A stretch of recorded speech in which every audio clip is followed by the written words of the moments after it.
After my husband's death, I stayed silent about the fact that he had signed the entire company over to me. At the memorial service, my son smirked and said, "Mom, I'm the boss now. Your place is cleaning my office bathroom." He had no idea what surprise was waiting for him at the office the very next morning. 40 days. 40 days. They say that on the 40th day, the soul finally says goodbye to this world. I sat deep in an armchair in the parlor of our Hamptons estate, and it felt as if my own soul was the one preparing to leave, ready to follow him, my Victor. The house was full of people, soft voices floating through the air, the quiet clinking of glasses, the faint scent of expensive perfume mixing with the heavy sweetness of the lilies I had chosen for the service. Everything was done properly, just as it should be for remembering a man like Victor Holloway, the founder of the Sterling Reserve. From the outside, it probably looked like I, his widow, was the center of all this sorrow, but I wasn't. I felt like I was standing behind glass, watching everything unfold like a silent scene in a play. Everyone who came up to me said the same things. "Maya, stay strong. Victor was a great man. What a terrible loss." I nodded, thanked them, and even managed to force something close to a smile, but their eyes passed right through me. They only saw Victor's wife, the shadow beside their partner, their boss, their friend, a polished accessory to his brilliance. They saw the woman who for 40 years had arranged perfect dinners, chosen the right linens, and made sure every guest's glass was never empty. None of them knew that during those very dinners, beneath the clink of glasses and the quiet crackle of the fireplace, the most important deals were made. None of them knew it was me, just Maya, who spent hours on the phone with Belgian chocolatiers and French meat curers, talking not about contracts, but about their children, their gardens, their joys and their grief. Victor used to call it the social glue. He would say, "Maya, I build the walls, but you fill the house with life. Without you, it's just a stone box." Now, that box felt completely empty. In my lap lay a thin folder of embossed leather. I hadn't let it out of my sight since the day the notary, an old family friend, handed it to me. "This was Victor's final wish," he had said.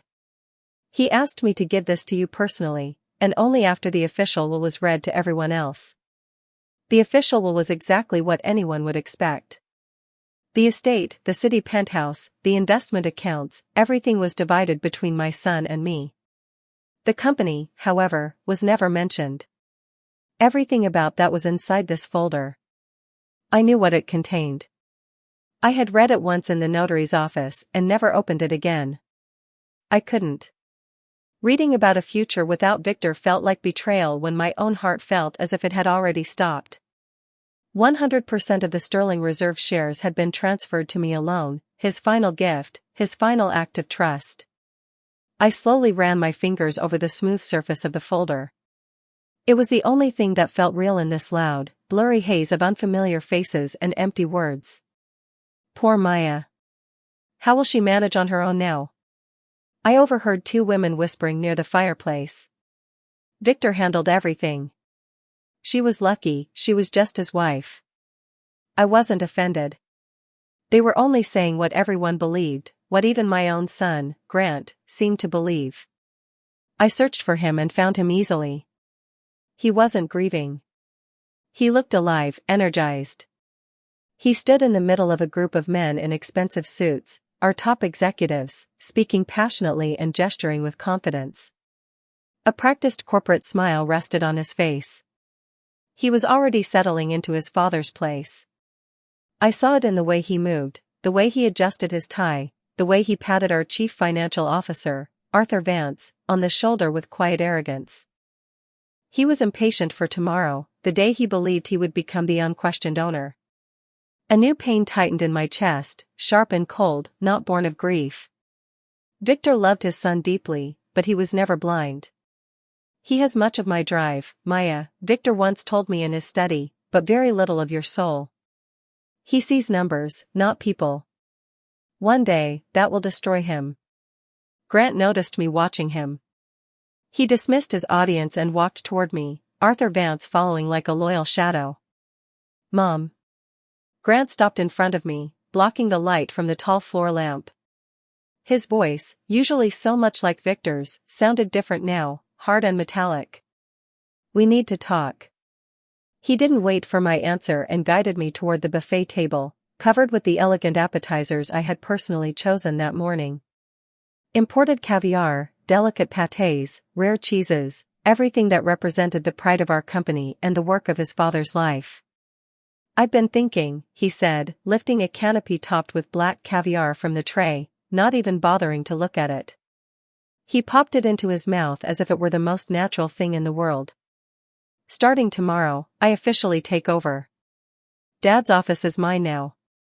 You'll need to clear out his personal things, and yours too, from the estate. I plan to redecorate and host corporate receptions here. You understand?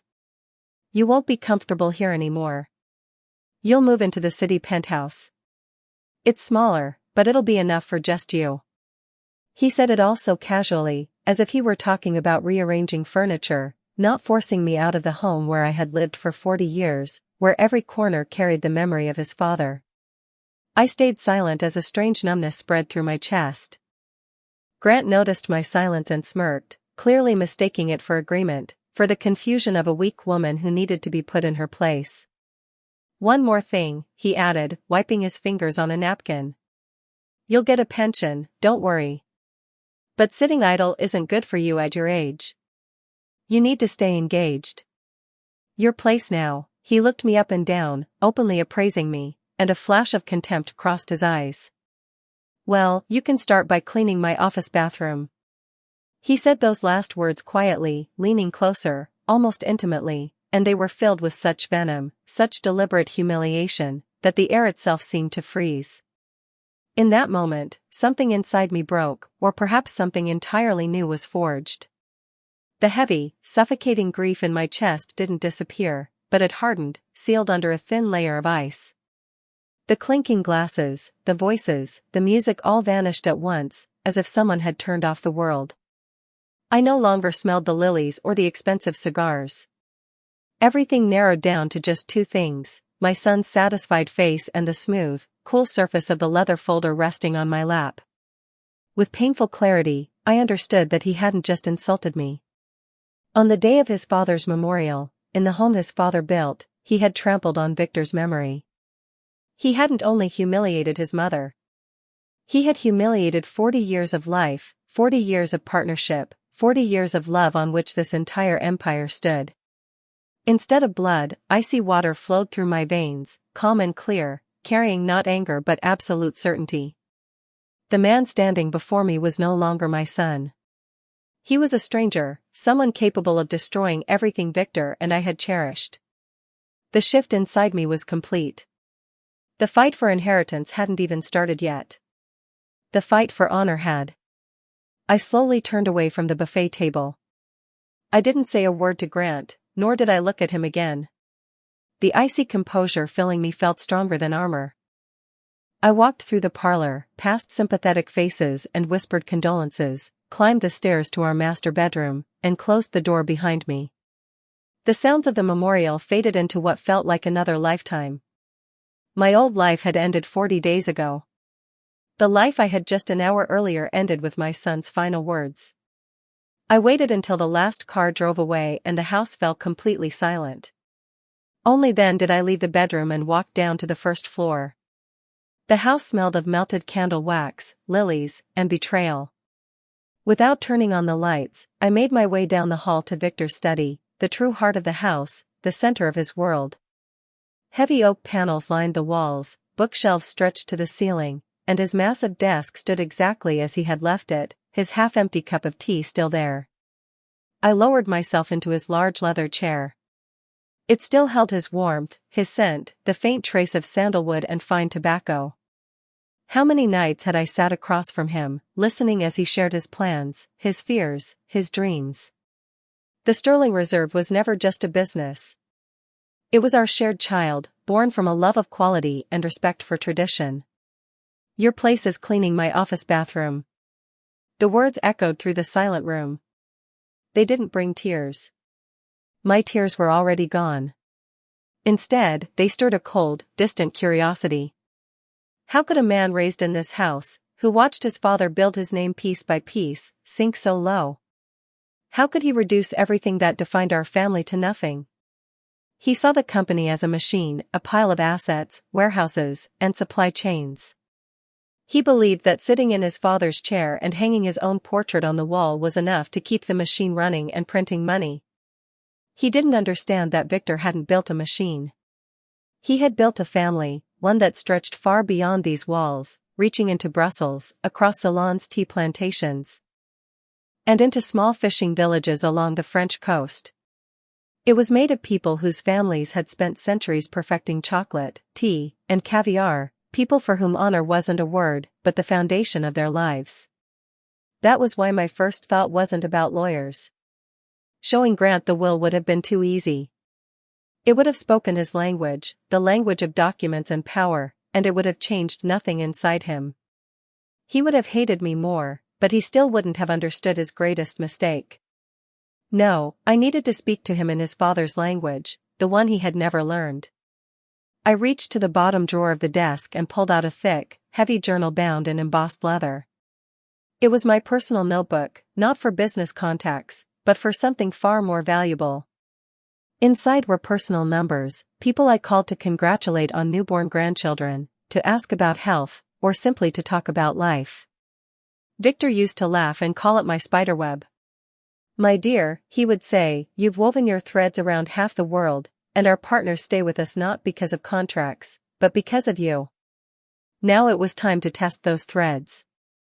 I opened the book to the letter D. Charlotte Dubois, owner of a small but legendary chocolate factory in Brussels. We met almost 35 years ago at an exhibition in Paris. While our husbands discussed supply terms, Charlotte and I slipped away for coffee and discovered we shared far more than business. Over the years, she became more than a partner. She became a dear friend. I dialed her number and waited through the long rings. Finally, her slightly raspy, always lively voice answered. Hello?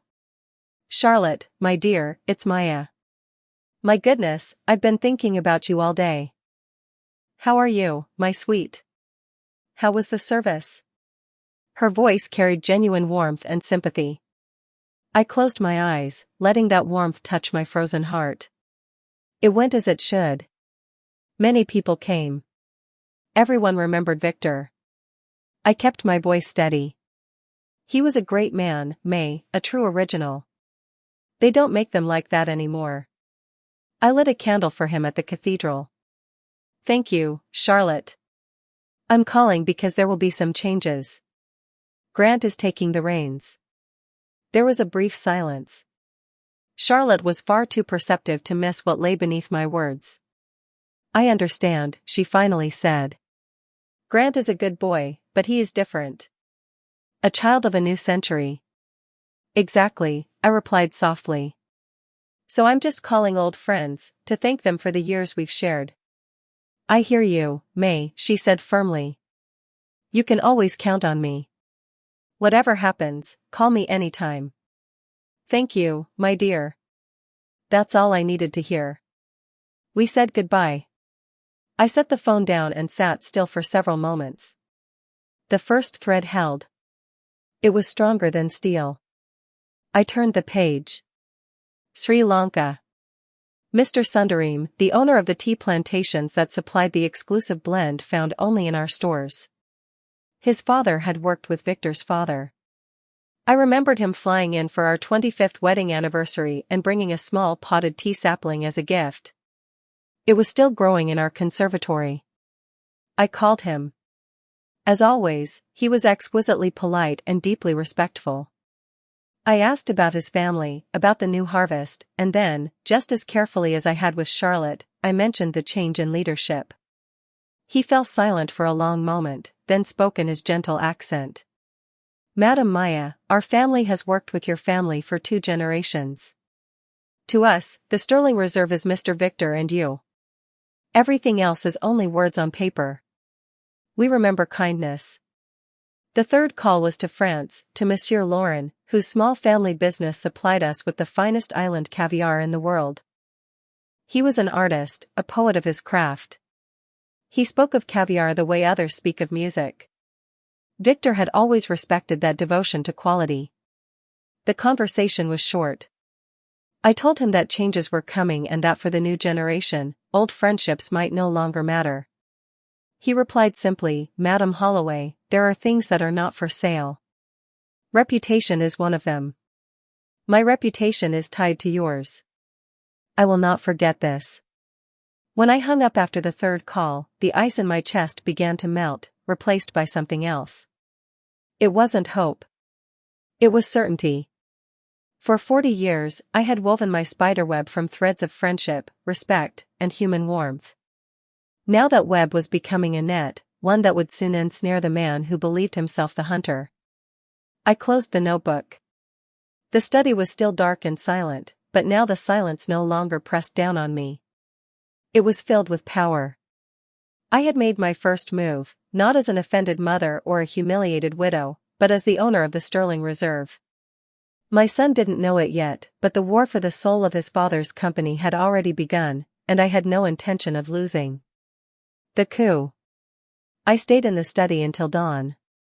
When the first gray light touched the spines of the books, I rose and quietly returned to my room.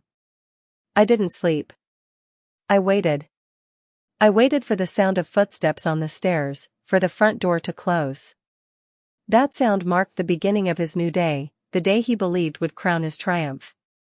I didn't see it with my own eyes, but I knew my son. I knew Arthur. I could imagine every detail of that first day at the office, the day he thought would mark the birth of his empire. He surely arrived at exactly 9 o'clock. Not a minute late. He entered the building filled with the aromas of Ceylon tea, Belgian chocolate, and old wood, the scent of a legacy he likely never noticed. To him, it was only the smell of money. His father's secretary, Ms. Davis, who had worked with us from the very beginning, must have met him at the entrance with tears in her eyes. "Mr. Grant Holloway, please accept my condolences." I'm certain he gave her only a brief nod and tossed over his shoulder, "Thanks, Ms. Davis. Black coffee, no sugar. And send Vance in." The first thing he did after entering his father's study was remove Victor's portrait, a large oil painting in a heavy frame, painted about 10 years earlier. Victor's expression was calm and wise, with a faint spark of humor in his eyes. To me, that portrait had always been more than an image. It was the soul of the office, its conscience. Grant didn't hesitate. He turned it to face the wall and leaned it in a corner like useless junk. In its place, he hung his own glossy photograph in a thin metal frame, young and arrogant, with a predatory smile and eyes fixed somewhere above people's heads, the gaze of a man who saw the world as an Excel spreadsheet. Then Arthur Vance, our CFO and longtime family friend, entered the study. Victor had once mentored him, supported him, brought him into the business. Arthur was the picture of submission, slightly hunched, speaking softly, always looking up at others, projecting loyalty and humility. But I knew the cold, calculating mind hidden beneath that mask. "Grant, Mr. Holloway," Arthur surely said, stopping at the threshold in mock reverence. "Congratulations. You are in your rightful place. Victor would be proud." "Spare me, Arthur." I could almost hear my son's sharp, impatient tone. Dad was a genius, but his methods are outdated. Sentimentality. Personal relationships. That's not how business works in the 21st century. It's time to clean house. Time to optimize. He sat in his father's chair.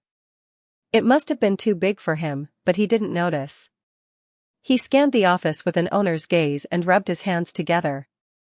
"All right. First order of the new management." He paused for effect. "We cut costs immediately. I've reviewed the reports. Our suppliers are sitting on a gold mine. For decades they've dictated prices, hiding behind fairy tales of exclusivity and handmade quality. Enough." "Absolutely, Grant," Arthur must have agreed at once. "Procurement costs are our largest expense. But you know these people. They're sensitive. Victor spent years building those relationships." Grant laughed, a cold, unpleasant sound. "He bought that friendship with our money." and the truth is, my mother handled all of it. Her tea parties, phone calls, little holiday gifts. How many lost man-hours? How much wasted cash? Pure inefficiency. I could hear the same disdain from the buffet table in his voice. She's just a sentimental old woman, Arthur, and she surrounded herself with the same dinosaurs. She thinks friendship pays the bills. But you and I know the world runs on money. Hard, cold cash. So what do you suggest? Arthur's voice must have carried the keen interest of a predator scenting blood. It's simple. Draft a standard email right now to all key suppliers. Charlotte in Brussels, the tea man in Sri Lanka, the French caviar family. Short and direct. Due to a change in leadership and new commercial policy, we demand a 20% reduction in purchasing prices across the entire range. Effective immediately. No pleasantries. This is business. They accept or we replace them. No one is indispensable. Arthur must have hesitated. Even for him, this was extreme. Grant, it's risky. They might take offense. These are family businesses. They're businessmen, Grant cut him off. They know how to count money. They'll complain for show, cry about tradition, but when losing their biggest client becomes real, they'll fall in line. Trust me. The old guard is gone. A new era of efficiency has begun. I could imagine Arthur glancing at Grant's portrait, then at his confident face, a slow smile forming as he mistook arrogance for strength. You're right, he said smoothly. It's time to shake things up. I'll prepare the email immediately. Good, Grant must have replied. Send it today. Enough of my mother sitting at the estate playing solitaire and mourning the past. We're building the future. He was wrong about one thing. I wasn't playing solitaire. I was waiting. Waiting precisely for this, their fatal, arrogant mistake. That day, from the heart of my husband's company, short, soulless emails flew across the globe. Every word was an insult. Every number a slap across the face of 40 years of trust and friendship. They pressed send, convinced they were launching a process of optimization. They had no idea they had launched a mechanism of self-destruction. The crashing tide. I hadn't been wrong. The responses to my son's ultimatum arrived the very next day. Or rather, what arrived was something far worse. Silence. No calls. No replies to the rude electronic orders. In Grant's corporate world, silence meant agreement or negotiation. In our world, the world of Mr. Sundareem, Monsieur Lauren, and Charlotte Dubois, silence was the harshest verdict. It meant contempt. It meant you no longer existed. I knew Grant and Arthur read that silence as victory. I could picture them in Victor's study, sipping cognac, congratulating each other. See, Arthur? I told you they'd swallow it. Now they know their place. Their smugness was so predictable I could feel it from miles away, here in the quiet of the estate. I was doing what I had always done, caring for the life inside this house. I was repotting Victor's favorite orchids. He used to say they were like me, delicate on the outside, but unbreakable within. I cleaned the roots, prepared fresh soil, and the steady, familiar rhythm of the task calmed me. It was real, unlike the hollow rush now consuming the company. The phone rang suddenly. I recognized the number at once. Brussels. My heart paused, then began to beat strong and steady. It had begun. May. Charlotte's voice on the line was unrecognizable. It wasn't just serious like before. It was hard, sharp, ringing with tightly controlled fury. Yes, Charlotte, I'm listening. I got it. This letter from your son. She spat the words as if they burned her tongue. It's not even a letter. It's a slap in the face. A demand for 20% after 35 years of partnership, after everything between our families. Does he think we're faceless conveyor belt suppliers? Does he think my chocolate is just cocoa beans and sugar that can be priced like stock market shares? I stayed silent and let her speak. her anger was justified. It was the anger of someone whose honor had been trampled. My husband, God rest his soul, would turn in his grave if he saw this, she continued. Victor and I worked on a handshake for 20 years before signing the first contract, because his word meant more than any document. And this boy. I know, Charlotte, I said quietly. I know everything. And I'm so sorry you had to read that. Sorry, May? I'm not sorry. I'm furious, she snapped. I've already prepared an official response, a termination of all shipments. My chocolate will never appear in your stores again. Not while. She stopped abruptly and took a deep breath, forcing herself to calm down. But that's not why I'm calling, she said, her tone suddenly different, lower, tense, filled with dread. That letter was an insult. What came an hour later is something else entirely. I froze, the orchid pot still in my hands. Soil spilled onto the floor, but I didn't notice. What happened, Charlotte? I received an official request from the legal department of Omnicorp. At those words, the thin layer of ice over my grief shattered and the cold pierced straight through my heart. Omnicorp. The cheap, soulless conglomerate that bought famous brands only to drain them dry. They kept the names and sold mass-produced, low-grade products from gigantic automated factories. Victor hated them with every fiber of his being. He called them the gravediggers of quality. They don't create, Maya, he used to say. They only destroy. They take history, reputation, the life's work of true masters, and turn it into dust. A line in a quarterly report. Barbarism in a business suit. What did they want? My voice sounded hollow, as if it came from deep inside a well. They wanted confirmation of the terms of my exclusive contract with the Sterling Reserve, Charlotte said slowly, carefully. They informed me they are in the final stages of acquiring your company. They plan to buy you out completely, May. They wanted to be sure that contracts with key suppliers, meaning me, would remain valid after the change of ownership.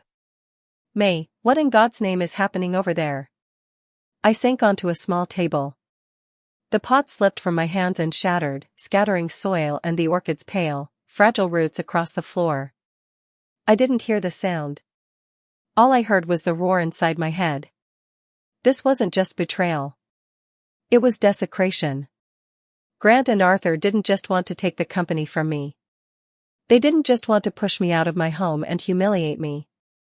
They had planned something far worse. From the very beginning, they intended to sell Victor's life's work to his greatest enemy, the one he despised more than anyone in the world. They were going to take his name, his reputation, his legacy, and hand it to the gravediggers of quality. And suddenly everything made sense. The haste. The cruelty. The demand for a 20% discount wasn't simple greed. It was preparation. They wanted to show Omnicorp they could squeeze even more profit from the suppliers.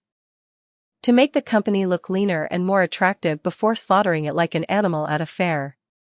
And Arthur. Arthur Vance. The family friend. He stood beside me at the memorial, looked me in the eyes, offered his condolences, and behind my back he was negotiating with the murderers of Victor's business. He played on my son's greed and vanity, guiding him toward this deal while lining his own pockets. My blood turned to ice. The pain of Grant's words at the memorial was nothing compared to this. That was an attack on me. This was a knife driven straight into Victor's back. The dead cannot defend themselves. They cannot protect their honor. So I would. The battle for the company was already over. Now this was war. A war for my husband's soul, and in this war I could not lose. Charlotte, my dear. My voice was calm, firmer than she expected. I ask one thing of you. Don't send any official replies yet. Do something else instead. Tell everyone. Tell all our mutual friends about this request from Omnicorp. Call Mr. Sundareem. Call Monsieur Lauren. They need to know what fate is being prepared for the business we all served. They need to know their names and reputations are about to be sold at auction. There was a pause, and then a quiet, sharp intake of breath. "I hear you, May," Charlotte said. The anger was gone. In its place was the cold, focused fury of an ally. "Consider it done. The gravediggers won't get this feast." After the call, I went out into the garden. The day was clear and cool. I took my shears and walked toward the rose bushes. This was my ritual, my refuge. As I trimmed away dead blooms and dry branches, I wasn't just tending the plants. I was clearing my mind. Each snip of the blades echoed in the silence like a metronome, counting down the final hours of the old world. I knew that along the invisible threads of my spiderweb, the news was spreading from Brussels to Sri Lanka, from there to France, to Italy, to Spain. This wasn't a business message. It was a cry for help, an alarm passed from one old friend to another. Word that the sterling reserve was in danger, that it was about to be looted by barbarians. I knew what the answer would be. The unveiling. Somewhere in a sterile glass conference room in downtown Manhattan, my son was celebrating his victory. I didn't see it, but I could picture every moment. He stood at the head of a long table of dark, polished wood. Across from him sat three men in equally expensive, equally empty suits, the leadership of Omnicorp. The same watches. The same tight smiles. The same dead eyes. Eyes that saw the world only as numbers and charts. Grant felt invincible. He was proud. He stood before a massive screen, flipping through slides of logistics optimization, profit growth, synergies. He recited hollow, fashionable words, never realizing that behind every percentage stood human lives, generations of craftsmen, centuries of tradition. He was selling something he had never created, and he didn't even try to understand its value. "And as you can see, gentlemen," he declared, pointing the laser at a chart, "after restructuring supplier relations, we project a 20% reduction in procurement costs as early as this quarter. This frees capital and makes the sterling reserve an even more attractive asset." He surely paused, expecting admiration. The Omnicorp executives didn't applaud. They merely nodded. To them, it was routine. At that moment, the phone on the table vibrated. Sam Jones, warehouse manager. Grant frowned at the interruption, irritated that anyone would dare disturb his triumph. He dismissed the call with a swipe and continued smoothly, his confident smile returning. "We're handing you not just a company. We are handing you a perfectly tuned system with enormous potential, and most importantly, exclusive long-term contracts for the finest delicacies in the world. This is our greatest treasure." The phone vibrated again, stubborn and persistent. Sam Jones, the warehouse manager. The irritation on Grant's face was no longer hidden. How dare some warehouse clerk interrupt him when the fate of millions was being decided? He rejected the call again and deliberately placed the phone face down on the table. One of the suited men raised his eyebrow slightly. Grant was just about to deliver the loud, confident finale of his speech when it happened. The conference room door burst open. Sam Jones stood there, an older man who had worked with Victor for 30 years, pale and shaken, still wearing his work jacket. He looked completely out of place in this world of glass, leather, and polished wood. "Mr. Holloway," he gasped, ignoring the cold stares around him. "Sam Jones, have you lost your mind?" Grant snapped, his face red with anger and embarrassment. "I'm in a meeting." "Get out." "The ships?" Sam stammered, not even hearing him. "The ships?" Everyone turned. Silence fell, thick and heavy, as if it had weight. "What?" Grant asked, his voice hollow. "All of them," Sam said, his voice trembling. "Every single one. The port just called. There's a notice from Brussels, from Ceylon. All shipments refused. All cargo halted. The ships already at sea are turning back." Grant stood frozen. The color drained from his face, leaving it pale and lifeless. The confident smile vanished, replaced by the lost expression of a frightened boy. Behind him, the profit growth chart still glowed on the screen, now looking like a cruel joke. The Omnicorp men exchanged quiet glances. There was no sympathy, no surprise, only cold calculation. One of them slowly closed his laptop. The click sounded unnaturally loud. "It seems," he said calmly to his colleagues, not to Grant, "that the negotiations are over." Their deal had depended on one thing alone: exclusive supplier contracts they could never obtain themselves. Without Belgian chocolate, without French caviar, without Celine's tea, the Sterling Reserve was nothing more than an empty building with a beautiful name. And now that building had collapsed. My son's humiliation was complete, and worst of all, it was public. He stood among the ruins of his supposed victory, having promised greatness and delivered nothing but his own failure. The surprise had begun. The verdict. I didn't see them leave. I didn't see my son standing alone in that conference room, pale and broken, but I knew what would come next. Anger. Confusion. And then the search for someone to blame. In their world, anyone could be blamed except themselves. I waited for them in the garden. I wasn't hiding. I was exactly where I belonged, in the world I had created and cared for over decades. The sun warmed my shoulders. The air was thick with the sweet scent of blooming roses. I held a small pair of garden shears and carefully cut away spent blossoms to make space for new ones. This work required patience and calm. I heard them before I saw them. First, the furious screech of tires at the gate, a sound that didn't belong here. Then doors slammed violently. Gravel crunched under heavy footsteps. They didn't walk into the house, they stormed through it. "Mom!" Grant shouted, his voice echoing through the house and out onto the terrace. "Where are you?" I didn't answer. I gently cut a deep burgundy, almost black rose and placed it in my basket.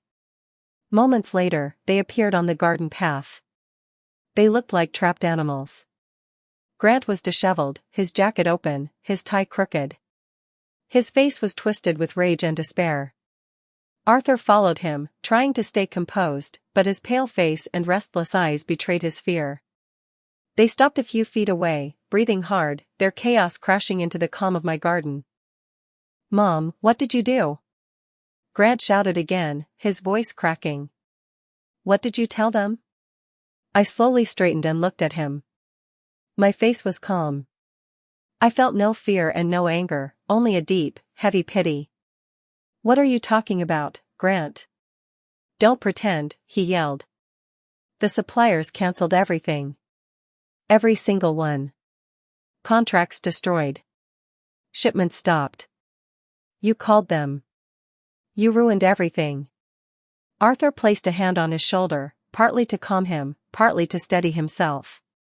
"Mrs. Holloway," he said, his voice polite but tense, "this is a very serious situation.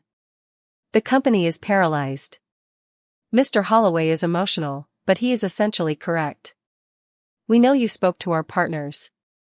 We demand that you call them immediately and fix this misunderstanding." I moved my gaze from my son's furious face to Arthur's strained one, then calmly turned back to the roses and clipped another faded bloom. The sound of the shears cut sharply through the silence. "I didn't call them to cancel anything, Grant," I said quietly. "I called them as a friend, to say goodbye." Grant froze. "Goodbye? What are you talking about? Friendship? This is business. You don't understand any of this. You destroyed everything with your emotions." "It is you who didn't understand," I replied calmly.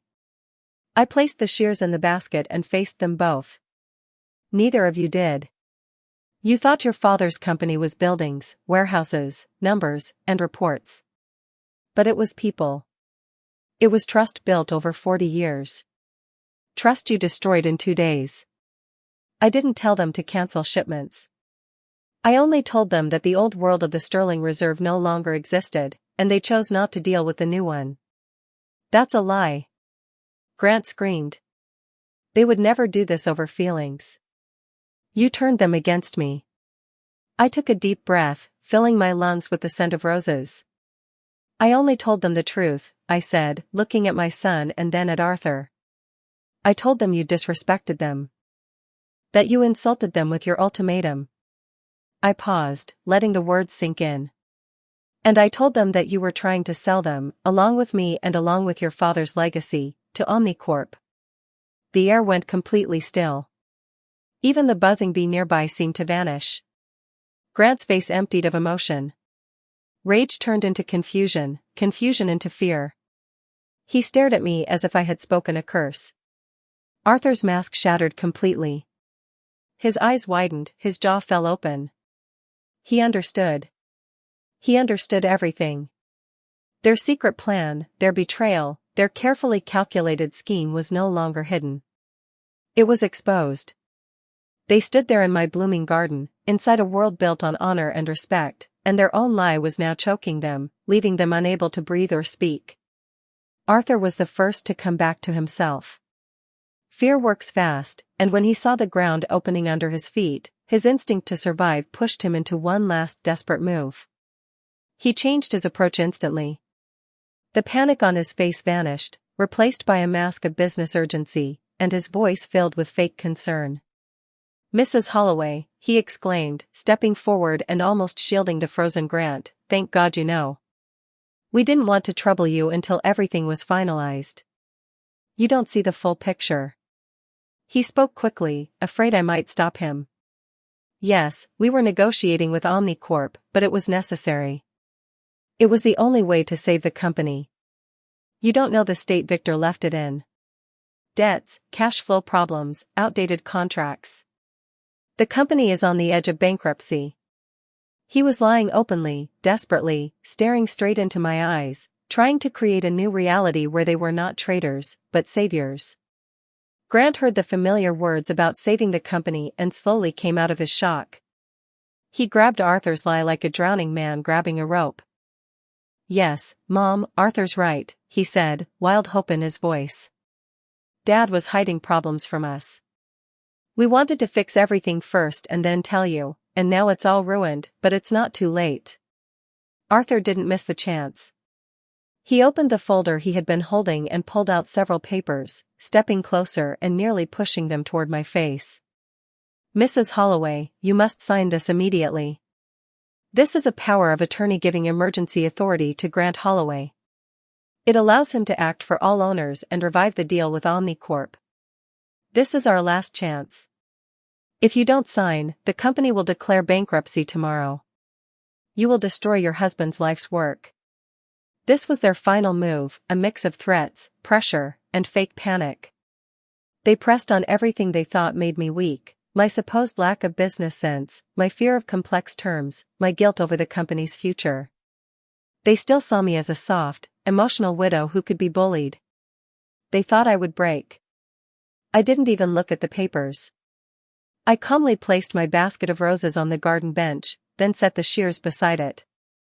Only then did I slowly take out the other item from the basket, the slim embossed leather folder I had carried since the memorial. I held it in my hands, feeling its cool, smooth surface. It was my shield, my weapon, my answer. "Are you talking about these papers, Arthur?" I asked quietly. They stared at the folder, confused. To them, it was just another object from the world of a sentimental old woman. I stepped closer. They stepped back without thinking. I stopped in front of Arthur and held the folder out. "Take it. Read it." He hesitated, suspicious, then finally took it. His fingers trembled as he opened it. I watched their faces as the truth began to destroy the world they had built. Arthur skimmed the first page, frowning, then read more carefully. His eyes widened line by line. His breathing became shallow. The color drained from his face. The folder nearly slipped from his weak hands, but Grant caught it and pulled it toward himself. "What is this?" he demanded, "then read it too." I saw the same thing happen to him, the slow, terrifying realization, the collapse of hope, total defeat. The folder held only 2 pages. Victor Holloway's final will regarding the company, clear and unmistakable, stating that 100% of the shares of Sterling Reserve Incorporated passed fully and solely to his wife, Maya Holloway. They were silent. Their world had collapsed, and they stood in its ruins without a word. I took the folder from Grant's limp hands and looked him straight in the eyes.